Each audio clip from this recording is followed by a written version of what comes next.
How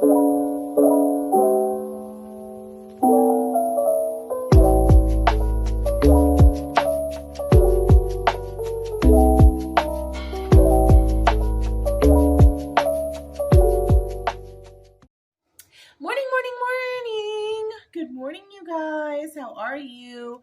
I have a cheeky little Duncan, and I'm super excited to be here this morning. Happy Saturday morning. It's Saturday. I had to think real quick what day it was.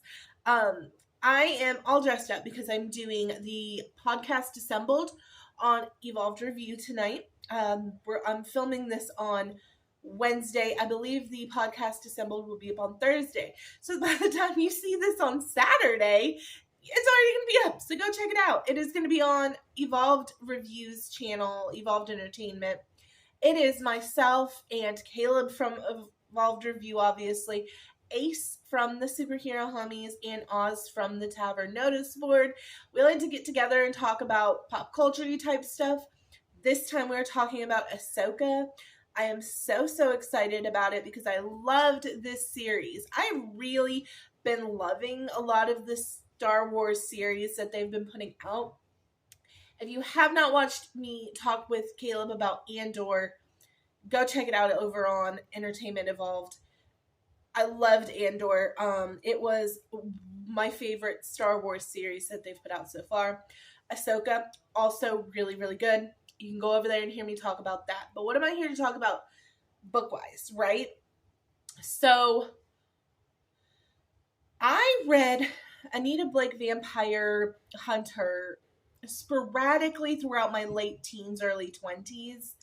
And it's very 90s vampire, okay? So these books began coming out in 92 or 94, something like that. With the first book being Guilty Pleasures, and then The Laughing Corpse, and then The Circus of the Damned.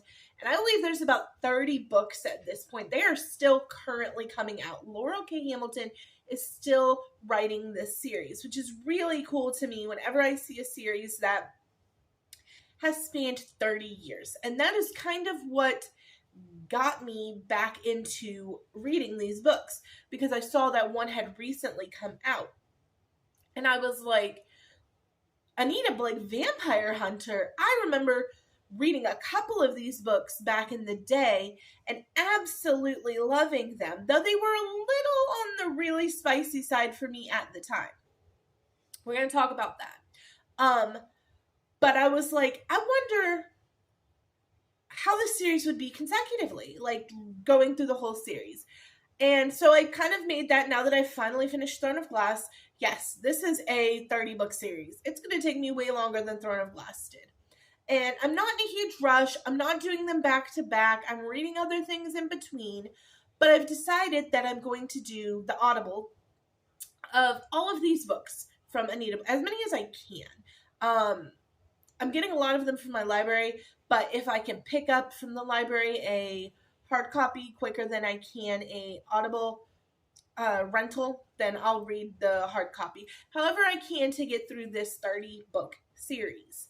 And so I started with Guilty Pleasures because it's October and I was looking for something spooky vibes. And let me tell you what, I forgot how much I really liked this series.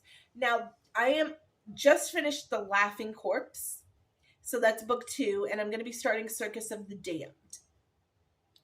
I will say that in the first couple of books, there is not any spice at all. Period, blank. If you're just looking for vampire, zombie, killing, badass chick, then you are perfectly safe with both Guilty Pleasures and The Laughing Corpse. Perfectly safe there.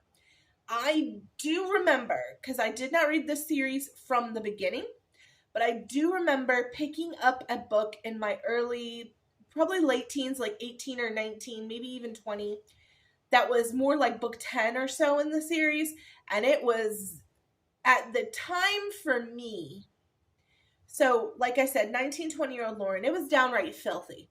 I remember it was like 3 male MCs and her in a vehicle.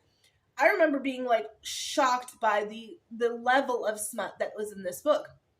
Now, this is 37-year-old Lauren, who has read some unhinged things now at this point in my life. I've read some monster romances. I've read some sentient romances at this point in my life.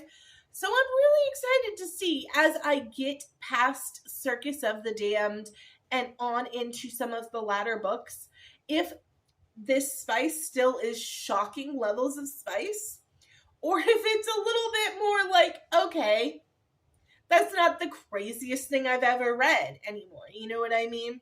I'm really excited. It is very dark. I will say that this series as a whole has a dark undertone. This isn't your Buffy the Vampire Slayer 90s vampires, okay? This is, body parts and blood. Anita Blake is a badass. She is essentially she calls herself an animator. But she's essentially a necromancer, if you will. She brings people back from the grave for short amounts of times for reasons like wills or questioning by the police, like if they're trying to figure out who murdered them, things like that. She's hired to bring someone back from the dead. She has that ability as an animator. That is what in this book series they are called. It is a hyper-realistic, to me, supernatural series. So she goes into great detail on how these lycanthropes, vampires, and things coincide in society, laws that she petitions for these specific monsters so that they are protected or not protected. And the Laughing Corpse were really covering whether or not vampires should have the vote. It's a lot of very hyper-realistic things. It's not, to me, super fantastical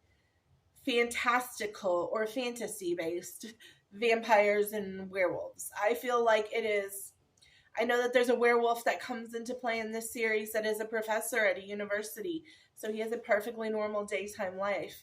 And so it is really well done.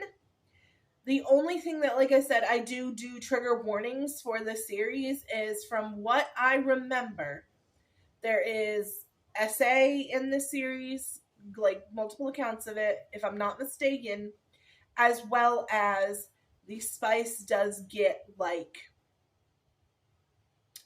as spicy as you can get in a written novel. If, like I said, what I remember is correct. Now, it has been, not putting my age out there, but it's been 15 years or more since I have read these books. And like I said, I didn't start at the beginning. I remember randomly checking one out from the library because the cover art was really cool. It was like BDSM style. This girl that was like tied up, but it was a cool looking cover. And I remember grabbing it and reading through it. And I was like, this book is very smutty. One of the smuttiest things I remember reading at that time in my life. So I'm really excited to, as I get to those later books, see if it is still holding true, or if, as a more mature woman, I'm like, this is nothing from compared to what else I've read. I'm excited about that, to just kind of see where I fall. But it's really well done. If you're looking for something realistic in vampires, like real world, this could really be occurring. Highly recommend Anita Blake Vampire Hunter. You just got to get through a little bit of the 90s-ness of it. I mean, it was written, I think, like I said, the first book came out between 92 and 94. I don't remember exactly. But it's, very 90s. She's wearing 90s outfits and using 90s slang, and it feels like a 90s book. But I'm really excited, too. She's 24 in the first book, Guilty Pleasures. I'm really excited to see where she goes in this 32 books. Is it taking place like over 20 years like it has been? So is she now a 40-something-year-old woman? 50-something-year-old woman? Is it real time occurring? Or is she still like a little slower? Maybe she's in her 30s or something now. Is she close to my age now? I'm really excited to see where Laurel K. Hamilton goes with that. So yeah, super, super hype about that. And I really am excited about this series and kind of working my way through it. You'll see it on my October reads probably for the next, it'll probably take me at least 6 months, I would imagine, to get through 30 something books while reading other things. So you'll probably see it through my next, handful of months that I'm reading a couple of these books a month, and I'm really enjoying the series. And yeah, it's a great start to my spooky month. I am all about reading spooky reads for October, and I'm just really excited about it. I've got some big hitters coming out. We've got Two Towers coming out, which is the One Dark Window sequel. I believe it's called something Two Towers. And then, of course, the one that everyone's talking about, Iron Flame, coming out November 7th.